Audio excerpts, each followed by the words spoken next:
বন্ধুরা, ভূগোল ও পরিবেশে তোমাদের স্বাগত। তাহলে আজকের আলোচনা শুরু করা যাক। আমাদের আজকের ভিডিওর আলোচনার বিষয় হলো ভূমিকম্প বা আর্থকুইক। এটি তোমাদের চ্যাপ্টার 3 এবং পার্ট বি হিসাবে তুলে ধরা হলো। সবার আগে জানতে হবে ভূমিকম্প কাকে বলে। সংজ্ঞাটা পড়ে নেওয়া যাক। ভূপৃষ্ঠের ভিতরে হঠাৎ করে সঞ্চিত শক্তি মুক্ত হয়ে যখন ভূমির একটি অংশ কেঁপে ওঠে এবং এই কাঁপুনি যদি আশেপাশে ছড়িয়ে পড়ে তখন তাকে ভূমিকম্প বলে। ভূমিকম্প সাধারণত পৃথিবীর ভূত্বকের বিভিন্ন টেকটনিক প্লেটের নড়াচড়ার ফলে ঘটতে পারে। যখন দুটি প্লেট একে অপরের থেকে দূরে সরে যায় বা ধাক্কা লাগে তখন তাদের সংযোগস্থলে প্রচুর শক্তি জমা হয়। এই শক্তি হঠাৎ করে মুক্ত হলে তা ভূপৃষ্ঠে কম্পনের সৃষ্টি করে, যাকে বলা হয় ভূমিকম্প। ভূমিকম্প সম্পর্কিত কিছু পরিভাষা জেনে নেওয়া যাক, যেমন কি ভূমিকম্পের কেন্দ্র কাকে বলে বা উপকেন্দ্র কাকে বলে। এগুলো পৃথিবীর অভ্যন্তরে যেখানে ভূমিকম্পের অর্থাৎ ভূকম্পন তরঙ্গের সৃষ্টি হয় তাকেই ভূমিকম্পের কেন্দ্র বা হাইপো সেন্টার বলা হয়। যেমন এইখানে দেখো, এই ছবিটাতে ভূমিকম্পের কেন্দ্রে এরকমভাবে ভূমিকম্প এইখানটা সৃষ্টি হয়েছে, সেই জন্য এইটাকে সিসমিক ফোকাস বা সিসমিক ওয়েভ সৃষ্টির কারণ বা ভূমিকম্প কেন্দ্র হিসাবে তুলে ধরা হয়। নেক্সট হচ্ছে ভূমিকম্পের কেন্দ্রে ঠিক সোজাসুজি ওপরে, মানে এইখান থেকে ঠিক সোজাসুজি ওপরে এইখানটায় যে এসে প্রথম ভূপৃষ্ঠে এসে যে কম্পনটা টাচ করে, যেইখানে যে স্থানটায় ভূপৃষ্ঠে এসে কম্পনটা কেন্দ্র থেকে ওপরে সোজাসুজি উঠে টাচ করে তাকেই বলা হয় ভূমিকম্পের উপকেন্দ্র বা এপিসেন্টার। বলা হচ্ছে ভূমিকম্পের কেন্দ্রে ঠিক সোজাসুজি ওপরে ভূপৃষ্ঠের যে স্থানে ভূমিকম্প কেন্দ্র থেকে ভূকম্প তরঙ্গ প্রথম এসে পৌঁছায়, অর্থাৎ ভূপৃষ্ঠের যে বিন্দুতে ভূকম্প তরঙ্গ সবচেয়ে আগে অনুভূত হয় তাকেই ভূমিকম্পের উপকেন্দ্র বলা হয়। নেক্সট হচ্ছে ভূমিকম্প তরঙ্গ। এই ভূকম্পন সেটাকেই ভূমিকম্পের তরঙ্গ বলা হয়, সিসমিক ওয়েভ বলা হয়। ভূমিকম্পের সময় ভূপৃষ্ঠের ভেতরে উৎপন্ন শক্তি যখন চারিদিকে ছড়িয়ে পড়ে তখন সেই শক্তির কম্পন বা স্পন্দন যেগুলো বিভিন্ন দিকে ছড়ায় সেগুলোকেই ভূমিকম্প তরঙ্গ বা সিসমিক ওয়েভ বলা হয়। এবার এই ভূমিকম্পের তরঙ্গকে মোটামুটি তিনটে ভাগে ভাগ করা যায়। একটা হচ্ছে পি তরঙ্গ। পি তরঙ্গ কাকে বলছে না, এই তরঙ্গটা প্রথম ভূকম্প থেকে উৎপন্ন হয়, মানে ভূকম্পের কেন্দ্র থেকে উৎপন্ন হয়। এটি দ্রুত গতি সম্পন্ন, সব থেকে দ্রুত যত কটা তরঙ্গ আছে তার মধ্যে সব থেকে দ্রুত। এটি কঠিন, তরল এবং গ্যাসীয় সব মাধ্যমের মধ্যে দিয়ে চলাচল করতে পারে। নেক্সট আসছে এস তরঙ্গ। এটি পি তরঙ্গের জাস্ট পরেই আসে। এটি শুধু কঠিন পদার্থের মধ্যে দিয়েই যেতে পারে, তরল বা গ্যাসের মধ্যে দিয়ে যেতে পারে না। এটি তুলনামূলক ধীর গতি সম্পন্ন হয়। এই যে দুটি তরঙ্গ, এই দুটি তরঙ্গকে সাধারণত দেহ তরঙ্গ বা বডি ওয়েভ বলা হয়। P wave and S wave equal to body wave. এবারে আসছে পৃষ্ঠ তরঙ্গ বা সারফেস তরঙ্গ বা এল তরঙ্গ। এই এল তরঙ্গ কাকে বলছে না, এগুলি ভূপৃষ্ঠ বরাবর ছড়ায়। এগুলি পি ও এস তরঙ্গের পরে আসে। এগুলি গতি ধীর হলো এগুলি সব থেকে বেশি ক্ষয়ক্ষতি। এই যে ভূমিকম্পের ফলে আমাদের ঘর বাড়ি ভেঙে যায় বা গাছপালা পড়ে যায় বা আসবাবপত্র নষ্ট হয়, এই যে নষ্ট হয় এটা শুধুমাত্র এস তরঙ্গের ক্ষয়ক্ষতির ফলেই কিন্তু হয়। সরি, এল তরঙ্গের ক্ষয়ক্ষতির ফলেই কিন্তু হয়। এবার এই এল তরঙ্গ বা পৃষ্ঠ তরঙ্গকে সাধারণত দুটো ভাগে ভাগ করা যায়। একটা হচ্ছে লব তরঙ্গ, একটা হচ্ছে র্যালে তরঙ্গ। লব তরঙ্গ কাকে বলছে, যে তরঙ্গ ভূপৃষ্ঠ বরাবর অনুভূমিকভাবে প্রসারিত হয় তাকে বলা হয় লব তরঙ্গ, মানে হরাইজন্টালি প্রসারিত হচ্ছে, অনুভূমিকভাবে প্রসারিত হচ্ছে। এটা হচ্ছে বিজ্ঞানী লব সর্বপ্রথম এই তরঙ্গ আবিষ্কার করে, তার নাম অনুসারেই লব তরঙ্গ নামকরণ করা হয়েছে, এটা বোঝাই যাচ্ছে। এবং র্যালে তরঙ্গ, এই সব তরঙ্গ ভূপৃষ্ঠের মধ্যে দিয়ে উপবৃত্তাকার পথে অগ্রসর হয়, তাকে বলে র্যালে তরঙ্গ। এবং বিজ্ঞানী লর্ড র্যালে এর নাম অনুসারে এই র্যালে তরঙ্গ নামকরণ করা হয়েছে। এইগুলোকে বলা হচ্ছে এল তরঙ্গ। আবারও বলছি, পি তরঙ্গ এবং এস তরঙ্গকে বডি ওয়েভ বলা হয় বা দেহ তরঙ্গ বলা হয়, এবং এল তরঙ্গকে এল তরঙ্গ বা পৃষ্ঠ তরঙ্গ বলা হয়। এই ভূপৃষ্ঠ তরঙ্গকে দুটো ভাগে ভাগ করা যায়, লব তরঙ্গ এবং র্যালে তরঙ্গ। পি তরঙ্গ বা এস তরঙ্গতে সেরকম বেশি ক্ষয়ক্ষতি হয় না, সাধারণত কম্পন অনুভূত হয় বা এরকম টুকিটাকি ভাইব্রেটটা অনুভব করতে পারি আমরা। কিন্তু এল তরঙ্গের মাধ্যমে এই যে তুমুল ভূপৃষ্ঠের যে আতঙ্ক বা ভূমিকম্পের যে আতঙ্ক, ভূমিকম্পের যে ক্ষয়ক্ষতি, এটা শুধুমাত্র কিন্তু এল তরঙ্গের ফলেই ঘটে থাকে। নেক্সট আসছে ভূমিকম্প পরিমাপক যন্ত্র। 1893 সালে ব্রিটিশ ভূতত্ত্ববিদ স্যার জন মিনলে আধুনিক সিসমোগ্রাফ যন্ত্রটি আবিষ্কার করেন। এই যন্ত্রের সাহায্যে ভূমিকম্পের তীব্রতা ও তরঙ্গের গতিবেগ রেখাচিত্র এগুলো সব পাওয়া যায়। তো এই ভূমিকম্পের তীব্রতা মাপার স্কেল মানে এই যে উনি যে সিসমিক যে ওয়েভ যন্ত্রটি মানে সিসমোগ্রাফ যন্ত্রটি আবিষ্কার করেন, সেগুলো কতগুলি স্কেলের মাধ্যমে মেজারমেন্ট করা হতো, মানে এখনও পর্যন্ত হয়। এবার এই স্কেলগুলো অতীত থেকে বর্তমান পর্যন্ত নানাভাবে বিবর্তিত হয়েছে। ভূমিকম্পের তীব্রতা মাপার স্কেল ও তার বিবর্তন সম্পর্কে যদি আমি বলি, সবার প্রথমে 1828 সালে ভূবিজ্ঞানী ইউজিন একটি স্কেল আবিষ্কার করেন যার নাম হচ্ছে ইউজিন স্কেল। এই স্কেলে তীব্রতার মানকে 1 থেকে 6 পর্যন্ত 6টি ভাগে ভাগ করেন, যেখানে 1 থেকে 2 হচ্ছে নিম্ন, 2 থেকে 4 হচ্ছে মধ্য এবং 4 থেকে 6 তীব্র, মানে এই রকম টাইপের স্পিডগুলোকে কাউন্ট করা হয় এবং ভূমিকম্পের মাত্রাকে নির্ণয় করা হতো। পরবর্তীকালে 1883 সালে ভূবিজ্ঞানী রোসি এবং প্রকৃতিবিজ্ঞানী ফোরেল এই স্কেল আবিষ্কার করেন, মানে রোসি ও ফোরেল স্কেল।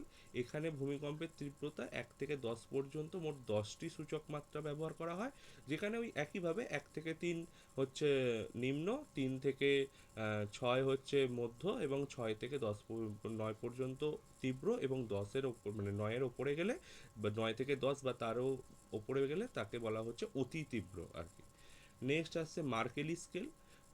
পরবর্তীকালে এই রোসি ফোরেল স্কেলের পরবর্তীকালে আর কি 1902 সালে ইটালির ভূমিকম্পবিদ মার্কেলি এই স্কেল আবিষ্কার করেন। এই তীব্রতার মানকে 1 থেকে 12 পর্যন্ত ভাগে ভাগ করা হয়, এটাকে ওই 3টে ভাগে ভাগ করা যায়, মানে 1 থেকে 4 বা 4-এর নিচে হচ্ছে মৃদু, এবং 4 থেকে 8 পর্যন্ত হচ্ছে মধ্যম, এবং 12-র ওপরে গেলে এই মানে 8-এর ওপরে গেলে তখন তাকে তীব্র হিসাবে ধরে নেওয়া হয়। নেক্সট আছে সবথেকে আধুনিক এবং সবথেকে বিজ্ঞান ভিত্তিক এবং সবথেকে বহুল প্রচলিত বহুল ব্যবহৃত স্কেল, যেটাকে বলা হয় রিক্টার স্কেল। পরবর্তীকালে ক্যালিফোর্নিয়ার ভূকম্পবিদ চার্লস রিক্টার 1935 সালে এই রিক্টার স্কেল আবিষ্কার করেন। এক্ষেত্রে ভূমিকম্পের তীব্রতা নির্ণয়ের জন্য 1 থেকে 10 পর্যন্ত উনি মাত্রা ব্যবহার করেন, মানে 1 থেকে 12 এর আগে ছিল, পরবর্তীকালে উনি আবার 1 থেকে 10 পর্যন্ত মাত্রা ব্যবহার করেন, কিন্তু এটি একটি লগারিদমিক স্কেল, অর্থাৎ এক একক বৃদ্ধি পাওয়া মানে ভূমিকম্পের মাত্রা 10 গুণ বৃদ্ধি পাওয়া। মানে ধরো এখানে যদি কোনো ভূমিকম্পের মাত্রা 1 হয় এবং তার পরে ওই স্কেলটা মানে পরবর্তীকালে ভূমিকম্পের মাত্রা যদি দেখা যায় 2 হয়ে গেছে, তার মানে 1-এর 10 গুণ, তার মানে ওটা অ্যাকচুয়ালি 10 গুণ বৃদ্ধি পেয়ে গেছে, মানে 10 একক বৃদ্ধি পেয়ে গেছে। এই রকমভাবে লগারিদম স্কেলকে নির্ণয় করা হয়। তো এই স্কেলেই এখনও পর্যন্ত সব মানে ভূমিকম্পের যে তীব্রতা মাপার যে যন্ত্রগুলো এই স্কেলই ব্যবহার করা হয়, এবং এই স্কেলের বহুল প্রচলিত হওয়া এবং সঠিকভাবে ভূমিকম্পের কম্পন অনুভূত এই স্কেলের মাধ্যমে হওয়ার পরে এটি বেশি জনপ্রিয়তা পেয়েছে আর কি। নেক্সট আসছে এখানে একটা টার্ম ভূমিকম্প ছায়া বলা হয়, যে এইখানে কোনো একটা পার্ট আছে পৃথিবীর যেখানে কখনোই ভূমিকম্প কিন্তু অনুভূত হবে না, মানে সেই পার্টটা জেনে নেওয়া যাক। ভূমিকম্পের কেন্দ্র থেকে উপকেন্দ্র পর্যন্ত এটি সরলরেখা দ্বারা যুক্ত করলে ওই সরলরেখার সাপেক্ষে ভূমিকম্পের কেন্দ্র উৎপন্ন 103 ডিগ্রি কৌণিক দূরত্বের বাইরে এস তরঙ্গ এবং 103 ডিগ্রি থেকে 142 ডিগ্রি কৌণিক দূরত্বের মধ্যে পি তরঙ্গ সিসমোগ্রাফ যন্ত্রে ধরা পড়ে না। এই দুই প্রকার তরঙ্গবিহীন অঞ্চলকেই ভূমিকম্প ছায়াবলয় বা ভূকম্প ছায়াবলয় বলে। দেখো এখানে যে ছবিটা দেখতে পাচ্ছ, এই ছবিটায় যদি এই রকম একটা জায়গায় উপকেন্দ্র হয়, মানে ভূমিকম্প এইখান থেকে স্প্রেড করছে চারিদিকে, মানে এখানেও পিএসএল ওয়েভ স্প্রেড করছে এবং এখানেও পিএলএস ওয়েভ স্প্রেড করছে, তাহলে এই বরাবর মানে এই ব্ল্যাক শ্যাডো মতো যে জোনটা আছে, ব্ল্যাক শ্যাডো, এইখানে কিন্তু কোনো রকমভাবে ভূমিকম্প অনুভূত হবে না। আবার এখানেও কিন্তু ভূমিকম্প অনুভূত হবে না, মানে 103 ডিগ্রির বাইরে, মানে এখান থেকে এত দূর পর্যন্ত এস তরঙ্গ যদি এখানে হয়, তাহলে 103 ডিগ্রির বাইরে মানে এখান থেকে এত দূর পর্যন্ত এস তরঙ্গ অনুভূত হবে না। আবার পি তরঙ্গ এইখান থেকে এইখান পর্যন্ত বা এখান থেকে এইখান পর্যন্ত অনুভূত হবে না। ফলে এইটাকে ভূমিকম্প শ্যাডোজোন বা আর্থকুইক শ্যাডোজোন বা ভূমিকম্প ছায়াবলয় বা ভূকম্প ছায়াবলয় বলা হয়। নেক্সট হচ্ছে ভূমিকম্পের কারণ, এগুলো আমরা মোটামুটি কম বেশি সবাই জানি, তবুও আমি বোঝানোর চেষ্টা করছি। ভূমিকম্পের কারণকে মোটামুটি 3টে ভাগে ভাগ করা যেতে পারে: প্রাকৃতিক কারণসমূহ, মানবিক কারণসমূহ এবং মহাজাগতিক কারণসমূহ। প্রাকৃতিক কারণের মধ্যে পড়ছে পাত সঞ্চালন, আমরা সবাই জানি অভ্যন্তরে পাতের সঞ্চালনের ফলে পাতের মোটামুটি তিনটে সঞ্চালন লক্ষ্য করা যায়। একটা হচ্ছে মুখোমুখি, দ্বিতীয়টা হচ্ছে বিপরীতমুখী এবং তৃতীয়টা হচ্ছে পাশাপাশি বা নিরপেক্ষ। এই মুখোমুখি বা বিপরীতমুখী বা পাশাপাশি পাত সঞ্চালনের ফলে কম্পনের সৃষ্টি হয়, যার ফলে ভূমিকম্প হতে পারে। অগ্ন্যুৎপাতের ফলে ভূমিকম্প হতে পারে। ভূমিধস, হঠাৎ করে অনেক বড় পাথর বা মাটির চাই যদি শিলা বা এগুলো যদি মাটিতে হঠাৎ করে ফল হয়, মানে পড়ে যায়, তাহলে কিন্তু তার ফলেও ওয়েভের সৃষ্টি হতে পারে। শিলার পতন বা হিমানি সম্প্রপাতের ফলেও কিন্তু ভূমিকম্প হতে পারে। এবারে মানবিক কারণগুলো পড়ছি। জলাধার নির্মাণ, প্রচুর জলধার, মানে বড় জলাধার নির্মাণ করা হয়েছে, তাতে কুইন্টাল কুইন্টাল জল থাকে বা মেট্রিক কুইন্টাল জল থাকে। সেই জলের একটা নিজস্ব ওজন আছে। কোনো কারণে সেই জলাধার যদি ভেঙে যায়, তার ফলে কিন্তু প্রচুর জল একটা ছোট অংশের মধ্যে দিয়ে বেরোতে চেষ্টা করে, তার ফলেও কিন্তু ভূমিকম্প অনুভূত হতে পারে। নেক্সট হচ্ছে, আমরা বিভিন্ন রিসার্চ পারপাসের জন্য পারমাণবিক বিস্ফোরণ ঘটিয়েছি। পারমাণবিক বিদ্যুৎ উৎপাদনের ক্ষেত্রেও কোনো রকম বিপদ ঘটেছে, দুর্ঘটনা ঘটেছে, তার ফলেও কিন্তু ভূমিকম্প অনুভূত হতে পারে।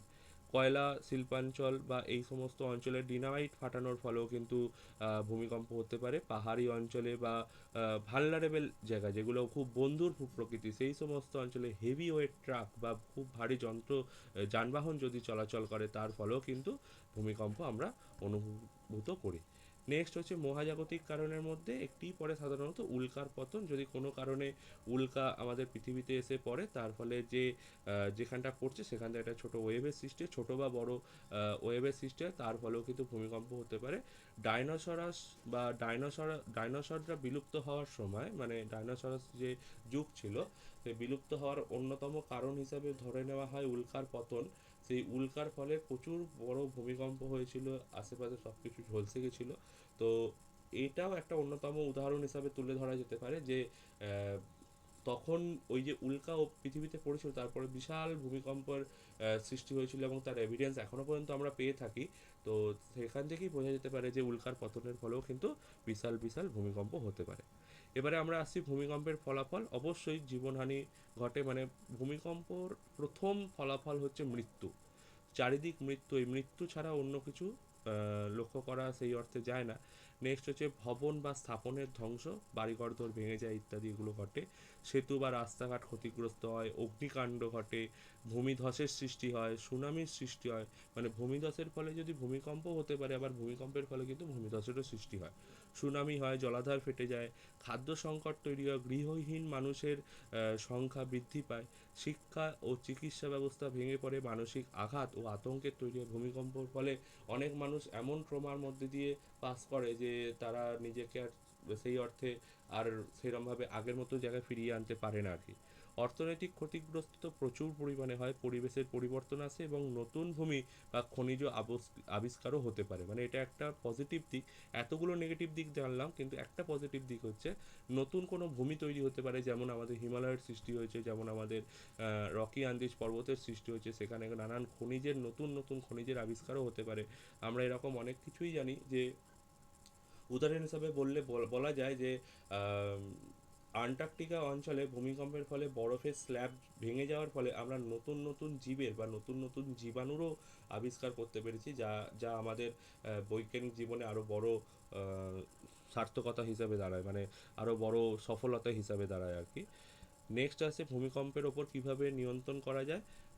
সত্যি কথা বলতে কি, ভূমিকম্প এমন একটা প্রাকৃতিক বিপর্যয় যাকে তথাকথিতভাবে নিয়ন্ত্রণ কিন্তু করা যায় না। এরকম বেশ কিছু আছে, মানে বিপর্যয় আছে যেগুলো কোনোভাবেই প্রি মানে মানে কি বলবো, মানে প্রি ম্যানেজমেন্ট, মানে ভূমিকম্প হওয়ার আগে আমরা কিন্তু বুঝতেই পারি না যে এই সময় এই জায়গায় ভূমিকম্প হবে। যেমন ঝড় আসার আগে কিছুটা বোঝা যায় যে এবারে বড় একটা নিম্নচাপ সৃষ্টি হচ্ছে, তো এবার তোমরা সবাই সতর্ক হও, বাড়ি ঘর যেখানে যা প্রবলেম হয়ে আছে সেগুলোকে সলভ করো, বাইরে বেরিয়েও না, এরকম একটা একটা প্রি ম্যানেজমেন্ট করা যেতে পারে। কিন্তু ভূমিকম্প হঠাৎ করে কম্পনের সৃষ্টি হয় এবং হঠাৎ করে সেই কম্পনের মাত্রা বেড়ে গিয়ে বিশাল ক্ষয়ক্ষতি করে দিতে পারে। মানুষকে সচেতন হওয়ার আগেই মানে হতে পারে এরকম বিশাল ক্ষয়ক্ষতি হয়ে গেছে। যেমন সান আন্দ্রিস ফল্ট হওয়ার সময় বিশাল ম্যাগনিটিউডের ভূমিকম্প হয়েছিল, প্রায় 8 ম্যাগনিটিউডের বেশি ভূমিকম্প হয়েছিল, যা এখনও পর্যন্ত পৃথিবীর সবথেকে বৃহৎ ভূমিকম্প হিসাবে পরিচিত। তো সেটার জাস্ট 1 মিনিট আগেও কেউ জানতো না যে এই জায়গায় এটা ভূমিকম্প হতে চলেছে। তো তাও আমরা কিছুটা সচেতনতা আমরা ধরে নিতে পারি, যে কিছুটা সচেতনতার মাধ্যমে আমরা নিজেদেরকে রক্ষা করতে পারি। সেগুলো জেনে নেওয়া যাক। যে ভূমিকম্প এটি প্রাকৃতিক দুর্যোগ, একে সম্পূর্ণভাবে নিয়ন্ত্রণ করা সম্ভব নয়, তবে সঠিক পরিকল্পনা, প্রস্তুতি ও সচেতনতার মাধ্যমে এর ক্ষয়ক্ষতি অনেকাংশে কমানো সম্ভব। যেমন নিয়মিত ভূকম্প গবেষণা ও পর্যবেক্ষণ, ভূমিকম্প সহনশীল ভবন নির্মাণ, মানে এমন ঘর করতে হবে যেখানে ভূমিকম্পের ফলে ওই ঘরের কোনো রকম ক্ষয়ক্ষতি হবে না। সরকারি ভবন বা হাসপাতাল শক্তপোক্ত করা, ঝুঁকিপূর্ণ এলাকায় বসতি নিরুৎসাহিত করা, মানে যেখানে ঝুঁকি আছে সেখানে যাতে বসতি না হয় সেই দিকটা দেখতে হবে। ভূমিকম্প সতর্কতা প্রযুক্তির উন্নয়ন, জরুরি সরঞ্জাম প্রস্তুত রাখা, জরুরি পরিকল্পনা তৈরি ও মহড়া এবং জনসচেতনতা বৃদ্ধি। এছাড়াও ভূমিকম্প হওয়ার সময় আমাদের কি কি করণীয় সেটার একটা ছবি ডান দিকে দেওয়া আছে, তোমরা এতক্ষণে নিশ্চয়ই দেখেছো। সেই ছবিগুলো একটুখানি দেখে নিলেই তোমরা আশা করছি ভূমিকম্পের নিয়ন্ত্রণের উপায়গুলো সম্বন্ধে মোটামুটি জানতে পারবে। নেক্সট হচ্ছে, এই ভূমিকম্পের ফলেই সৃষ্টি হয় একটা সমুদ্রকম্প বা সুনামি। সমুদ্রকম্প কাকে বলছে? সমুদ্রকম্প হলো এক ধরনের ভূমিকম্প যা সমুদ্রের তলদেশে ঘটে। যেটা ভূপৃষ্ঠে ঘটে তাকে বলা হয় ভূকম্প, যেটা সমুদ্রের তলদেশে ঘটে তাকে বলা হয় সমুদ্রকম্প। এর কিছু বৈশিষ্ট্য আছে। এটি সমুদ্রের নিচে টেকটনিক প্লেটের নড়াচড়া বা ফাটলের কারণে ঘটে। এতে সমুদ্রে প্রচণ্ড কম্পন বা নড়াচড়ার সৃষ্টি হয়। অনেক সময় এই কম্পনের কারণে সুনামি, যেটা বিশাল জলোচ্ছ্বাসকে সুনামি বলা হয়, তৈরি হয়। সমুদ্রকম্প তীরবর্তী এলাকায় মারাত্মক প্রভাব ফেলতে পারে। নেক্সট হচ্ছে, সুনামি কথাটা কাকে বলছে? যে সুনামি শব্দ এসেছে জাপানি ভাষা থেকে। সু মানে হচ্ছে বন্দর এবং নামি মানে হচ্ছে ঢেউ, অর্থাৎ বন্দরের ঢেউ।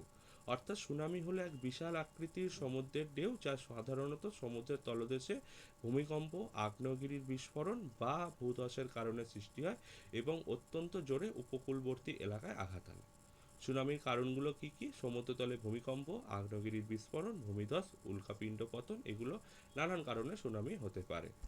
নেক্সট হচ্ছে, এই সুনামির প্রভাব আছে কিছু। সুনামি একটি ভয়াবহ প্রাকৃতিক দুর্যোগ যার প্রভাবে বহুস্তরীয় ও ব্যাপক, মানে এর প্রচুর প্রভাব পড়ে, জনজীবনে প্রচুর সমস্যা লক্ষ্য করা যায়। এটি জীবন, প্রকৃতি, অর্থনীতি ও অবকাঠামোর উপর মারাত্মক ক্ষতি ডেকে আনে। যেমন প্রচুর জীবনহানি ঘটে, গৃহ ও স্থাপনের ধ্বংস হয়, চাষাবাদ ও ফসলের ক্ষতি হয়। আর লবণাক্ত জল যদি মাটিতে এসে পড়ে তাহলে মাটি মানে উর্বরতা নষ্ট হয়ে যায়, লবণাক্ত প্রকৃতির হয়ে পড়ে, ফলে চাষাবাদ ফসলের ক্ষতি হয়। পরিবহন ব্যবস্থা ভেঙে পড়ে, অর্থনৈতিক বিপর্যয় হয়, পর্যটন শিল্পে ধস নামে। মানসিক ও সামাজিক বিপর্যয়ে অন্যতম কারণ হিসাবে দাঁড়ায়। অসুস্থতা ছড়িয়ে পড়ে, প্রাকৃতিক পরিবেশে ক্ষয়ক্ষতি হয় এবং বিপুল সংখ্যক মানুষ গৃহহীন হয়। সুনামি এক ভয়াবহ প্রাকৃতিক দুর্যোগ, তবে সচেতনতা, পূর্ব প্রস্তুতি এবং বিজ্ঞান ভিত্তিক পদক্ষেপের মাধ্যমে এর ক্ষয়ক্ষতি অনেকটাই কমানো সম্ভব।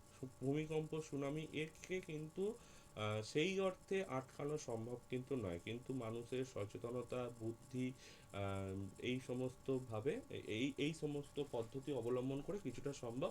আমরা উদাহরণস্বরূপ সুমাত্রা দ্বীপে 2004 সালে ঘটে যাওয়া বিশাল সুনামি এখনো পর্যন্ত পৃথিবীর সব থেকে বড় সুনামির উদাহরণ কথা ভাবতে পারি।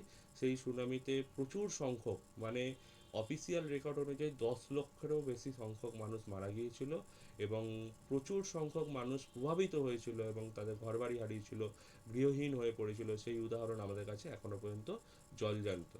তো এইটা হচ্ছে সুনামির ফলাফল এবং সুনামিকে নিয়ন্ত্রণ করার উপায়। আশা করছি এই ভিডিও থেকে তোমরা যথেষ্টটা ভূমিকম্প এবং সুনামি সম্বন্ধে বুঝতে পেরেছো। যদি ভিডিওটি ভালো লেগে থাকে তাহলে অবশ্যই চ্যানেলটাকে শেয়ার করবে, সাবস্ক্রাইব করবে এবং লাইক করবে, বন্ধুদের সাথে শেয়ার করবে। পরবর্তীকালে যে ভিডিও আছে সেই ভিডিওর জন্য একটু অপেক্ষা করো, আবার নতুন ভিডিও আসছে। Thank you so much. বন্ধুরা, আরও এরকম ইন্টারেস্টিং ভিডিও পেতে ভূগোল ও পরিবেশ চ্যানেলটিকে সাবস্ক্রাইব করো, শেয়ার করো এবং লাইক করো। Thank you. Visit again.